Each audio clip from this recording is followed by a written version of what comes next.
সূরাতুল আসরটা কেন নাজিল করেছেন, কোন কারণে নাজিল করেছেন, প্রত্যেকটা মুসলমান ব্যক্তি হিসাবে, প্রত্যেকটা আল্লাহর একজন গোলাম হিসাবে, আল্লাহর একজন প্রিয় মুখলেস বান্দা হিসাবে এই কোরআনুল কারীমের প্রত্যেকটা বিষয় জানা এবং কি জানার চেষ্টা করা প্রত্যেকটা ব্যক্তির উপর ফরজ কিনা?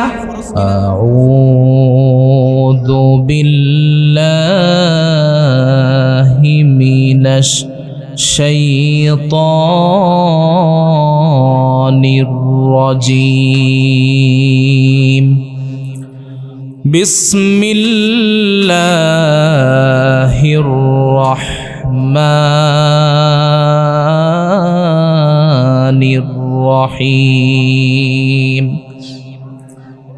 ওয়াল আসর ইন্নাল ইনসানা লাফি খুসর إلا الذين آمنوا وعملوا الصالحات وتواصوا بالحق وتواصوا بالصبر إن الله وملائكته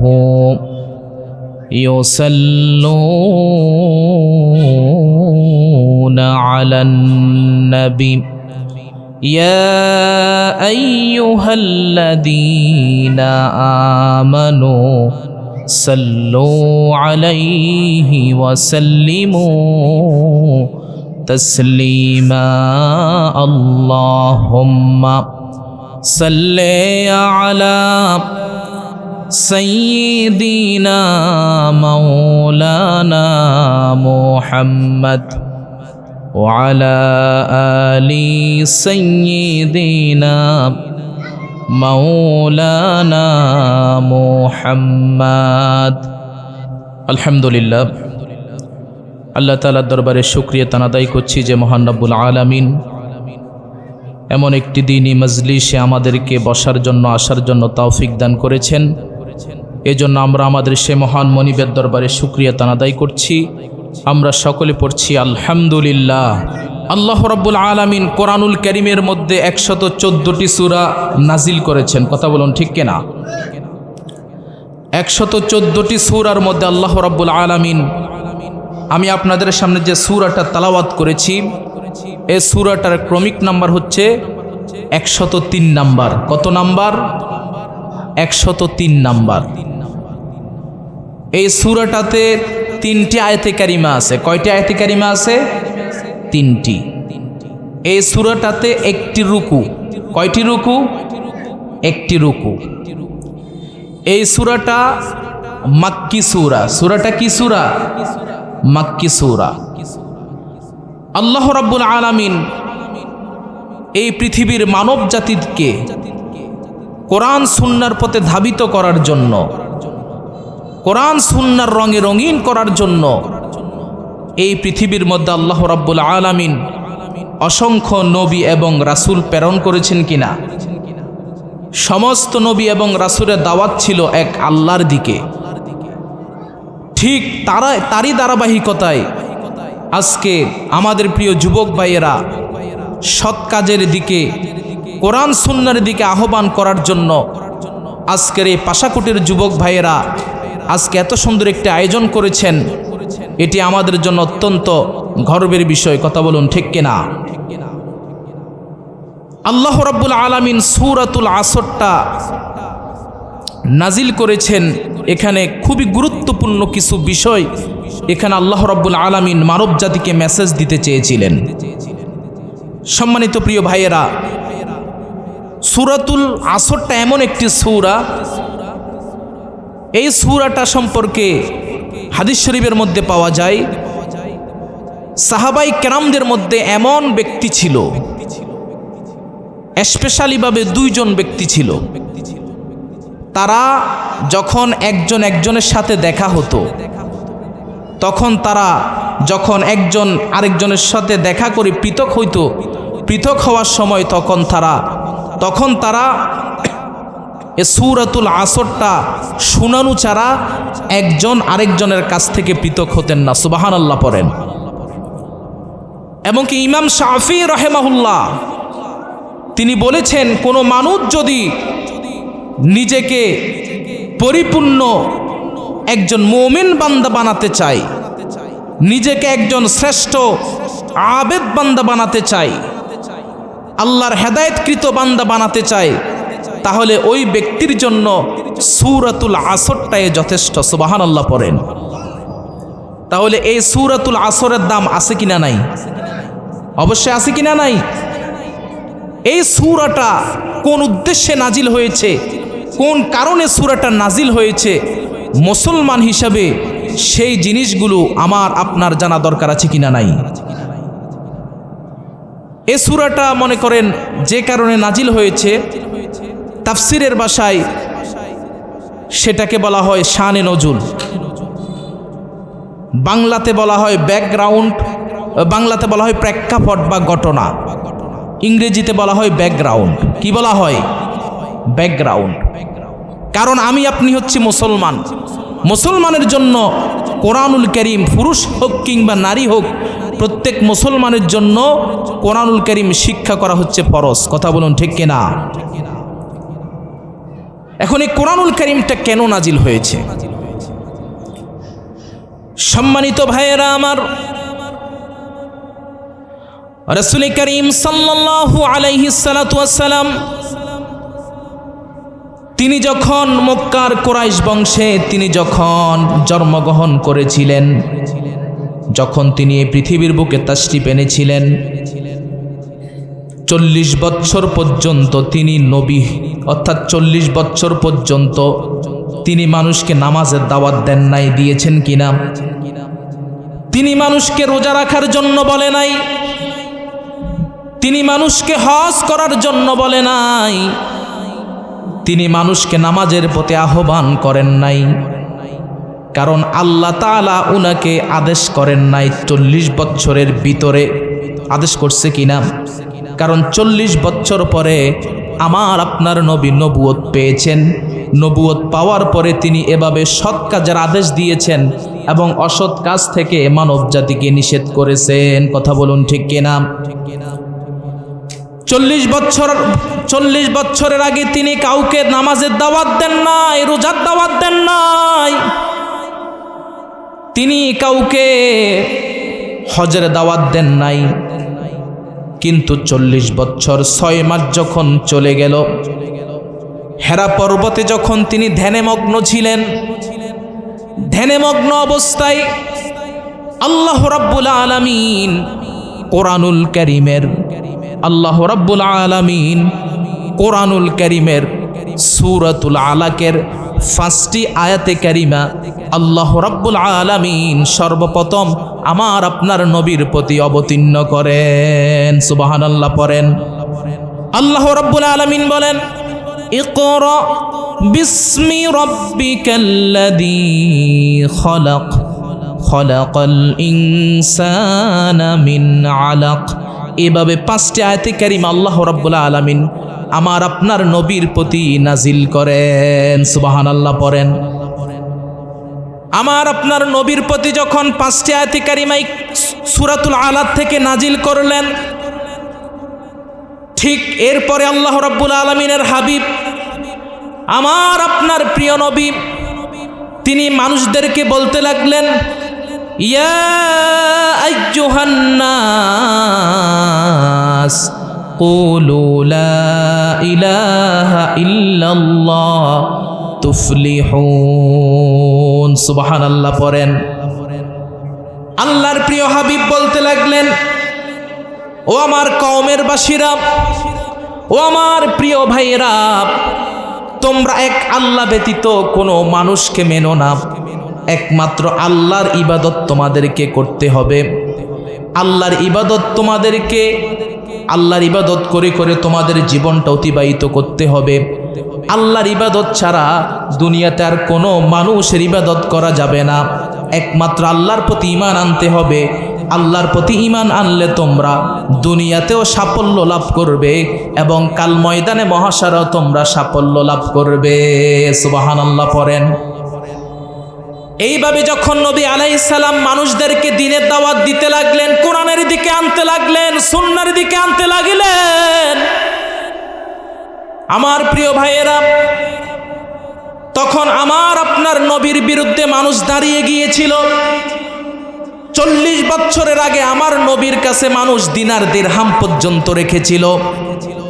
আমার আপনার নবীকে মক্কার কুরাইশ বংশে মক্কাবাসীরা আমার আপনার নবীকে সম্মিলিতভাবে তারা আমার আপনার নবীকে কিন্তু তারা আলামিন পর্যন্ত উপাধি দিয়েছিল। কথা বলুন ঠিক কিনা?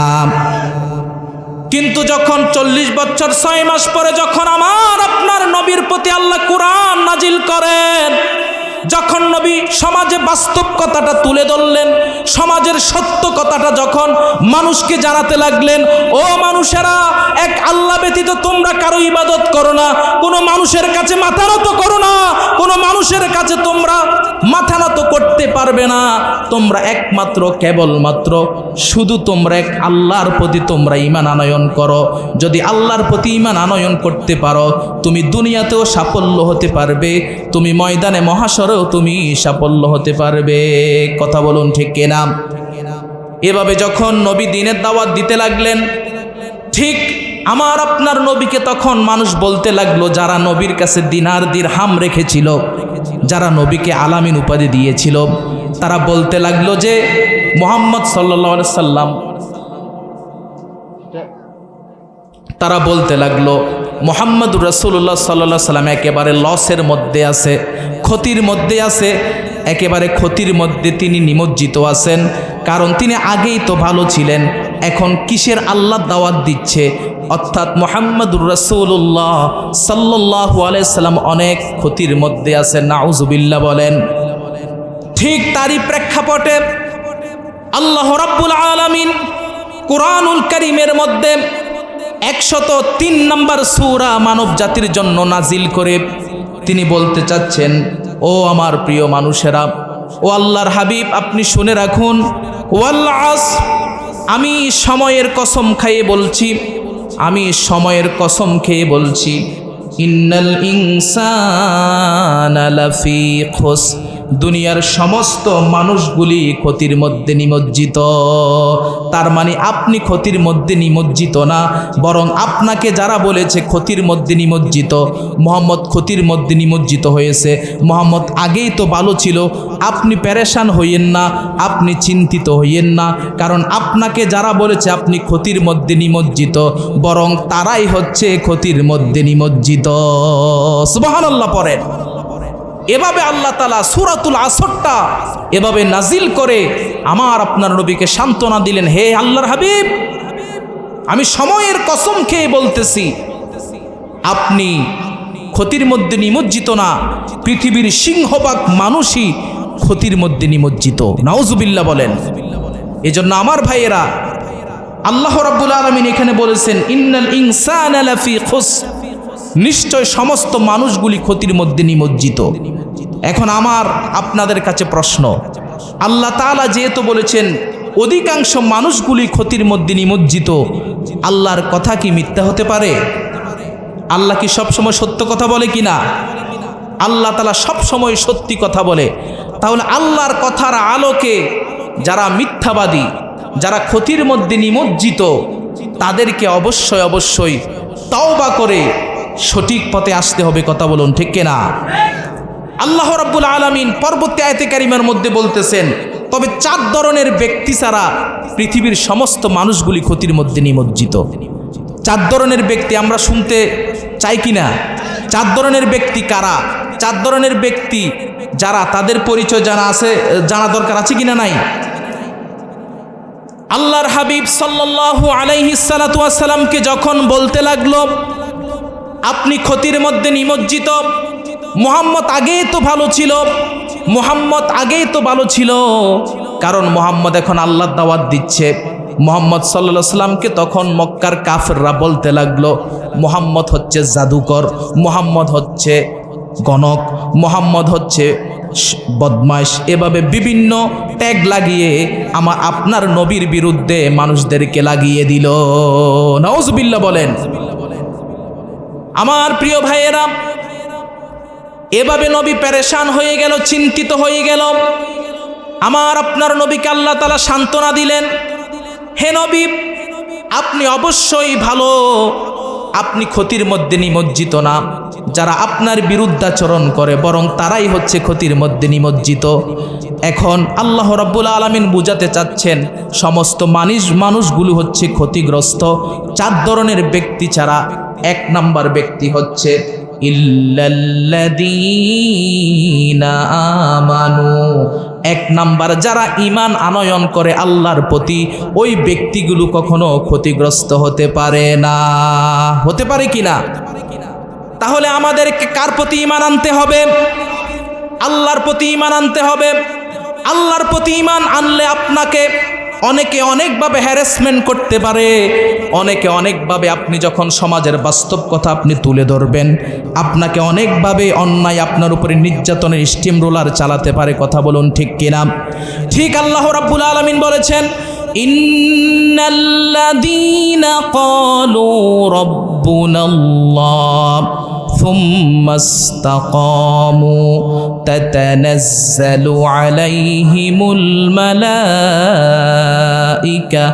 আল্লা তাখাফু ওয়া লা তাহজানু ওয়া আবশিরু বিল জান্নাতিল্লাতী কুনতুম তুআদুন।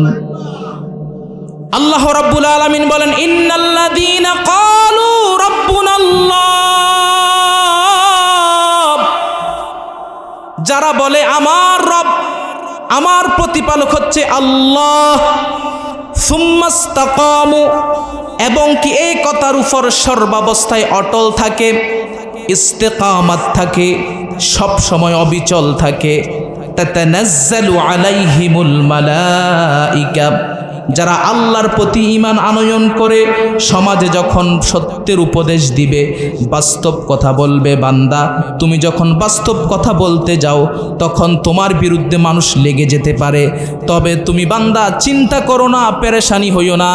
তাতানাজ্জালু আলাইহিমুল মালাইকা, আমি ফেরেশতার মাধ্যমে তোমাদেরকে জানাতে চাচ্ছি, আল্লাহ তাখাফু, বান্দা তুমি ভয় পেও না, ওয়ালা তাহজানু, ও বান্দা তুমি পেরেশানি হইও না, ওয়াবশিরু বিল জান্নাতিল্লাতী কুনতুম তুআদুন। আল্লাহ রাব্বুল আলামিন বলেন, যারা ঈমান আনয়ন করে এবং তাকওয়া অবলম্বন করে, আমি আল্লাহ রাব্বুল আলামিন আকাশ এবং জমিনের সমস্ত বরকতের দরজাগুলো আমি আল্লাহ রাব্বুল আলামিন তাদের জন্য খুলে দেই। সুবহানাল্লাহ পড়েন। তাহলে 1 নাম্বার, যারা আল্লাহর প্রতি ঈমান আনয়ন করবে তারা কখনো ক্ষতির মধ্যে নিমজ্জিত হবে না। এরপরে আসুন 2 নাম্বার, আল্লাহ রাব্বুল আলামিন বলেন, ওয়া আমিলুস সলিহাত।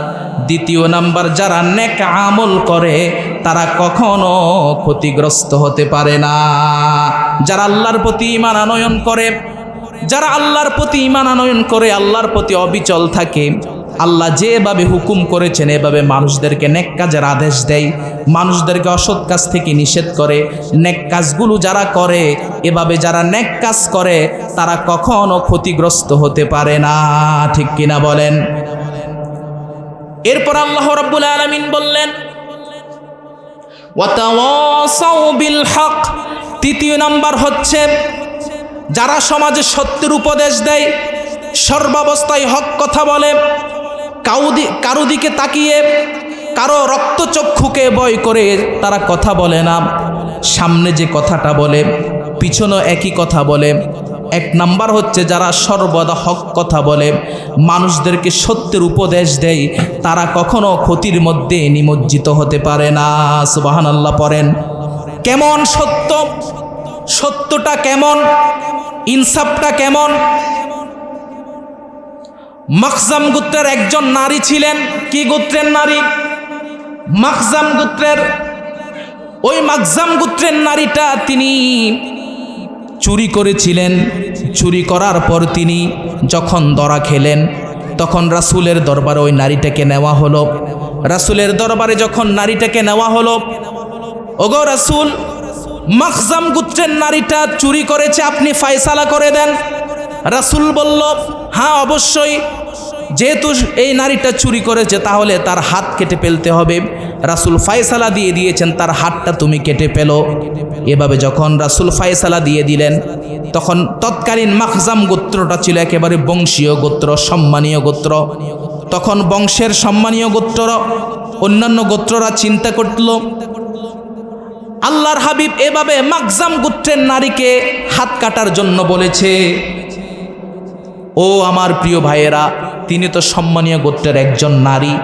তোমরা বিভিন্ন সাহাবাই কেরামদের কাছে যাও, গিয়ে রিকোয়েস্ট করো, আবদার করো, যেহেতু ওই মহিলাটা চুরি করেছে, অন্তত হাত কাটার শাস্তিটা কমিয়ে সাধারণ কোনো শাস্তি যদি রাসূল দিতেন তাহলে মাখজাম গোত্রের সম্মানটা বৃদ্ধি হতো, অর্থাৎ সম্মানটা অন্তত কিছু হলেও বাঁচত। এভাবে বিভিন্ন সাহাবাই কেরামদের কাছে মাখজাম গোত্রের নারীরা যাইতে লাগলো, চলতে এভাবে মাখজাম গোত্রের ব্যক্তিরা সাহাবাই কেরামদের কাছে যাইতে লাগলো, কিন্তু কোনো সাহাবাই কেরাম রাজি হলো না। প্রত্যেক সাহাবাই কেরাম বলল, যে রায় রাসূল দিয়েছেন সেই রায়টা থেকে কখনো বিতাড়িত হতে পারবে না, কারণ রাসূলের রায়টাই হচ্ছে সঠিক রায়, এর উপরে আর কেউ রায় দিতে পারবে না, এই শাস্তি কেউ কমাতে পারবে না। এভাবে মাখজাম গোত্রের ব্যক্তিরা পেরেশান হয়ে গেল, চিন্তিত হয়ে গেল। শেষ পর্যায়ে মাখজাম গোত্রের ব্যক্তিটা একজন সাহাবী ওসামা রাদিয়াল্লাহু তাআলা আনহুর কাছে গেল। ওসামা রাদিয়াল্লাহু তাআলা আনহুর কাছে গিয়ে বলল, হে সম্মানিত ওসামা,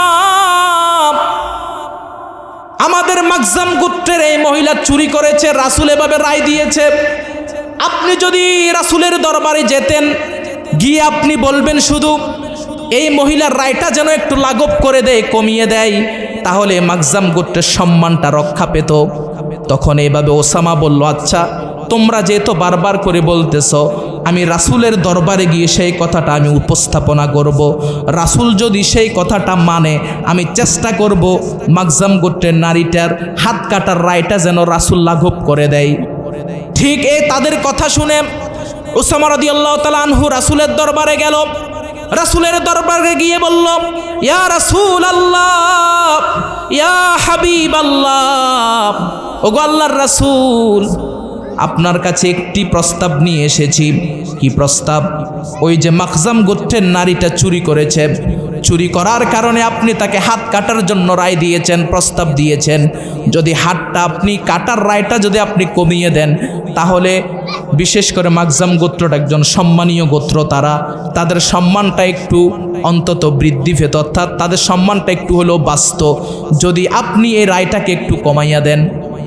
ওসামা যখন রাসূলকে কথাটা বলল, ওসামার কথাটা রাসূল শুনে বলল, হে সম্মানিত ওসামা, হে সম্মানিত ওসামা, আপনি ভালো করে কান লাগিয়ে শুনুন। ও সম্মানিত ওসামা, আপনি ভালো করে কান লাগিয়ে শুনুন। আজকে যে মহিলাটা চুরি করেছে, ওই মহিলাটার জায়গায় যদি আমার মেয়ে ফাতেমা হতো, আমি সর্বপ্রথম আমার মেয়ে ফাতেমার হাতটা কাটার জন্য আমি একই রায় দিতাম। সুবহানাল্লাহ পড়েন। এটাই হচ্ছে সমাজের সত্য, এটাই হচ্ছে সমাজের বাস্তবতা, এটাই হচ্ছে সমাজের কি সত্য কথা। কথা বলুন ঠিক কিনা? In the question of justice there is no difference. ন্যায় বিচারের প্রশ্নে রাজা প্রজা, কালো ধনী গরিব, এভাবে কোনো কিছু তারতম্য করা যাবে না। রাতকে রাত বলতে হবে, কালোকে কালো, সাদাকে সাদা। যেটা অন্যায় সেটাকে অন্যায় বলতে হবে, যেটা ন্যায় সেটাকে ন্যায় বলতে হবে। এটাই হচ্ছে মুহাম্মদুর রাসূলুল্লাহ সাল্লাল্লাহু আলাইহি ওয়াসাল্লামের প্রকৃত শিক্ষা। কথা বলুন ঠিক কিনা? এজন্য রাসূল বলেছেন, এটাই হচ্ছে যে ব্যক্তি সত্যের উপদেশ দিবে, এটাই হচ্ছে ব্যক্তিগত দিক থেকে সমাজের মধ্যে সত্যের উপদেশ। কথা বলুন ঠিক কিনা? রাসূল সাল্লাল্লাহু আলাইহি ওয়াসাল্লাম ইচ্ছে করলে তো তার শাস্তিটা কমাইয়ে দিতে পারতো, কিন্তু রাসূল জবাব দিল কি, এই মহিলার ক্ষেত্রে যদি আমার মেয়ে ফাতেমা হয়, তাহলে আমি আমার মেয়ে ফাতেমার হাতটাও কাটার জন্য একই নির্দেশ দিতাম। সুবহানাল্লাহ পড়েন। তাহলে সমাজে সত্যের উপদেশ দেওয়া দরকার আছে কিনা? নাই? অবশ্যই আছে। সত্যের উপদেশ দিতে হবে, সৎ কাজের আদেশ দিতে হবে এবং অসৎ কাজ থেকে নিষেধ করতে হবে। কথা বলুন ঠিক কিনা? হাদিস শরীফের মধ্যে এসেছে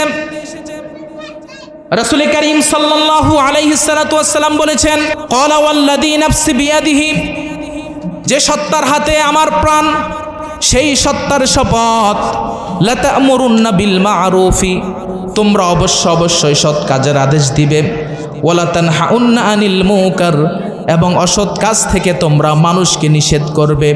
যদি তোমরা অসৎ কাজ থেকে মানুষকে নিষেধ না করো, সুম্মা লা তাদউন্নাহু ওয়ালা ইউস্তাজাবু লাকুম, সৎ কাজের আদেশ যদি মানুষকে না দাও, অসৎ কাজ থেকে যদি মানুষকে নিষেধ না করো, তাহলে বান্দা শুনে রাখো, জেনে রাখো, ভালোভাবে তুমি বুঝে রাখো, যদি এই দুইটি কাজ তোমরা না করো, তাহলে তোমাদের উপরে আউলা ইউশিকুন্নাল্লাহ, আল্লাহর পক্ষ থেকে তোমাদের উপরে বিভিন্নভাবে আল্লাহ তাআলা গজব নাজিল করবেন।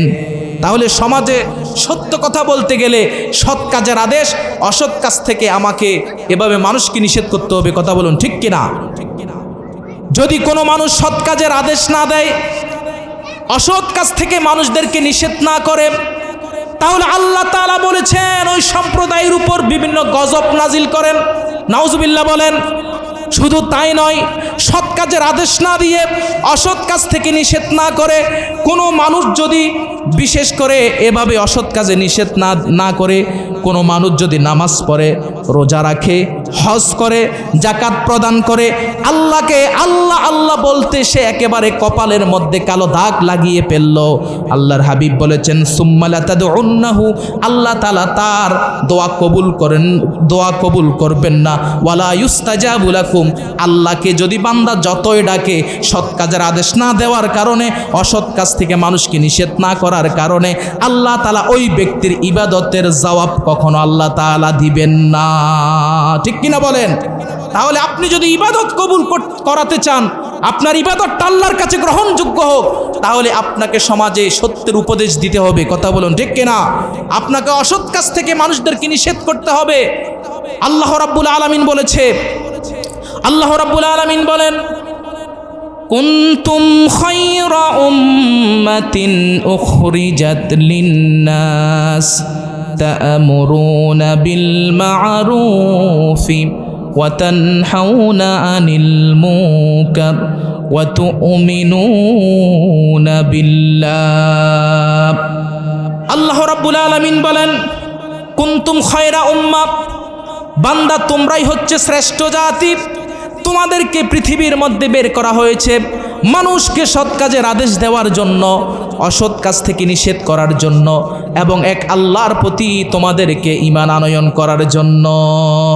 শুধু তাই নয়, আল্লাহ রাব্বুল আলামিন আরেকটা আয়াতে কারিমার মধ্যে বলেন, ওয়ালতাকুম মিনকুম উম্মাতুন ইয়াদউনা ইলাল খায়র وَيَأْمُرُونَ بِالْمَعْرُوفِ وَيَنْهَوْنَ عَنِ الْمُنكَرِ। আল্লাহ তাআলা বলেন, বান্দারে, তোমাদের মধ্যে এমন একটি সম্প্রদায় থাকা দরকার, এমন একটি গোষ্ঠী থাকা দরকার, যারা মানুষদেরকে কল্যাণের দিকে আহ্বান করবে, যারা মানুষকে সৎ কাজের দিকে আহ্বান করবে। তাদের কাজ হচ্ছে মানুষদেরকে সৎ কাজের আদেশ দিবে এবং অসৎ কাজ থেকে মানব জাতিকে নিষেধ করবে। সুবহানাল্লাহ পড়েন। তাহলে মুসলমান জাতি হিসাবে সর্বাবস্থায় আপনাকে সত্যের উপদেশ দিতে হবে কিনা, সমাজে সৎ কাজের আদেশ দিতে হবে কিনা, অসৎ কাজ থেকে মানুষকে নিষেধ করতে হবে কিনা। মনে করেন আপনি আপনার রাস্তার পাশে দিয়ে যাচ্ছেন, আপনি দেখতে পেয়েছেন আপনার বাড়ির পাশে দেওয়ালে একটা নোংরা সিনেমার পোস্টার আপনি দেখেছেন। নোংরা সিনেমার পোস্টারটা আপনি দেখার পরে আপনি আস্তাগফিরুল্লাহ, নাউযুবিল্লাহ, এভাবে আস্তাগফিরুল্লাহ বলে আপনি নিচের দিকে মাথাটা নোয়াইয়া আপনি এভাবে হাঁটতে হাঁটতে আবার সামনে গিয়ে সুবহানাল্লাহ, আলহামদুলিল্লাহ এভাবে বলতে বলতে আপনি মসজিদে গিয়ে নামাজ পড়েছেন। এটার নাম কিন্তু ইমানদারিত্ব হতে পারে না।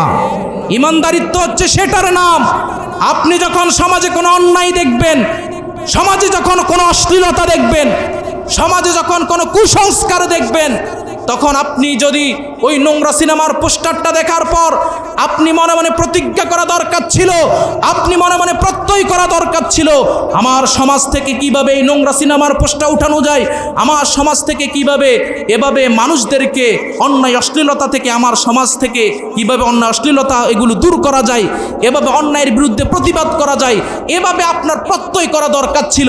কিন্তু আপনি আস্তাগফিরুল্লাহ নাউজুবিল্লাহ বলে আপনি চলে গেলেন। এটার নাম ইমানদারিত্ব হতে পারে না। কথা বলুন ঠিক কিনা? আপনি আমি মুসলমান, আপনার একমাত্র কথা হবে, আপনার একমাত্র যে কথাটা সেটা হচ্ছে আপনি অন্যায় যেখানে মুসলমান প্রতিবাদ করতে হবে সেখানে। কথা বলুন ঠিক কিনা? রাসূল বলেছেন কি, মান রাআ মিনকুম মুনকারান ফালিয়ুগাইয়িরহু বিয়াদিহি ফাইন লাম ইয়াস্তাতি' ফাবিলিসানিহি ফাইন লাম ইয়াস্তাতি ফাবিকলবিহি ওয়া যালিকা আদআফুল ঈমান। হে আমার সম্প্রদায়ের লোকেরা, যদি তোমরা দেখতে পাও তোমাদের কোনো সম্প্রদায়ের মধ্যে কোনো অন্যায় কাজ হচ্ছে, কোনো ঘৃণিত কাজ হচ্ছে, তাহলে প্রত্যেক মুসলমানের প্রথম দাবি হচ্ছে সে অন্যায়ের বিরুদ্ধে সে তার হাত দিয়ে প্রতিবাদ করবে। কথা বলুন ঠিক কিনা? দ্বিতীয়বার সে যদি তার হাত দিয়ে প্রতিবাদ করতে না পারে, দ্বিতীয় হচ্ছে সে তার জবান দিয়ে সে অন্যায়ের বিরুদ্ধে প্রতিবাদ করবে। কথা বলুন ঠিক কিনা? তৃতীয়বার সে যদি তার মুখ দিয়ে সম্ভব না হয়, সে অন্তত মনে মনে তার সেই অন্যায় কাজটাকে ঘৃণা পোষণ করবে। রাসূল বলেছেন ওয়াযালিকা আদআফুল ঈমান। এই মনে মনে ঘৃণা পোষণ করাটা হচ্ছে একেবারে দুর্বল ঈমান। কথা বুঝে আসছে কিনা? তাহলে মুসলমানদের এক নাম্বার ঈমান হচ্ছে আপনি অন্যায় যেখানে, সে অন্যায়ের বিরুদ্ধে আপনাকে হাত দিয়ে প্রতিবাদ করতে হবে। দ্বিতীয় নাম্বার, আপনার হাত দিয়ে সামর্থ্য নাই, মুখ দিয়ে বলতে হবে। মুখ দিয়ে সামর্থ্য নাই, আপনি সেই ঘৃণিত কাজটাকে আপনি মন দিয়ে আপনি কি ঘৃণা করবেন, তবে মন দিয়ে ঘৃণা করাটা হচ্ছে কি দুর্বল ঈমানের কাজ। এজন্য আমার ভাইয়েরা, আমাদেরকে সমাজে সত্যের উপদেশ দিতে হবে। তৃতীয় নাম্বার, চতুর্থ নাম্বার হচ্ছে আমাদেরকে ধৈর্যের উপদেশ দিতে হবে। কিসের উপদেশ দিতে হবে? ধৈর্য ধরতে হবে, ধৈর্যের পথে অবিচল থাকতে হবে। আল্লাহ রাব্বুল আলামিন বলেছেন ওয়াস্তাঈনু বিস-সাবরি ওয়াস-সালাহ। আল্লাহ তাআলা বলেছেন, অর্থাৎ হে আমার প্রিয় বান্দারা, তোমরা নামাজ এবং ধৈর্যের মাধ্যমে তোমরা আল্লাহর সাহায্য চাও। ঠিক কিনা বলেন? এই জন্য সর্বাবস্থায় আপনাকে ধৈর্য ধরতে হবে। তাহলে আল্লাহ তাআলা বুঝাতে চাচ্ছেন, হে আল্লাহর হাবিব, সময়ের কসম করে বলছি, পৃথিবীর প্রত্যেকটা মানুষ ক্ষতির মধ্যে নিমজ্জিত। যারা আপনাকে ক্ষতির মধ্যে নিমজ্জিত বলেছে, বরং তারাই হচ্ছে ক্ষতির মধ্যে নিমজ্জিত। সুতরাং আপনি টেনশন করবেন না, কারণ প্রত্যেকটা মানুষ ক্ষতির মধ্যে নিমজ্জিত একমাত্র 4 শ্রেণীর ব্যক্তি ছাড়া। 1 নাম্বার হচ্ছে যারা আল্লাহর প্রতি ঈমান আনয়ন করে, 2 নাম্বার হচ্ছে যারা বিশেষ করে নেক আমল করে, 3 নাম্বার হচ্ছে যারা সমাজে সত্যের উপদেশ দেয়, 4 নাম্বার হচ্ছে যারা ধৈর্য ধারণ করে। এই 4 ধরনের ব্যক্তি ছাড়া সমাজের প্রত্যেকটা ব্যক্তি ক্ষতির মধ্যে নিমজ্জিত। এজন্য আমার প্রিয় ভাইয়েরা, যে আলোচনা করেছি, আল্লাহ সুবহানাহু ওয়া তাআলা যেন আগে আমাকে সহকারে আমাদের সবাইকে আমল করার তৌফিক দান করে, সে আশাবাদ ব্যক্ত রেখে আমি আমার আলোচনা এখানে শেষ করলাম। ওয়া আখিরু দাওয়ানা আনিল হামদুলিল্লাহি রাব্বিল আলামিন। আসসালামু আলাইকুম ওয়া রাহমাতুল্লাহ।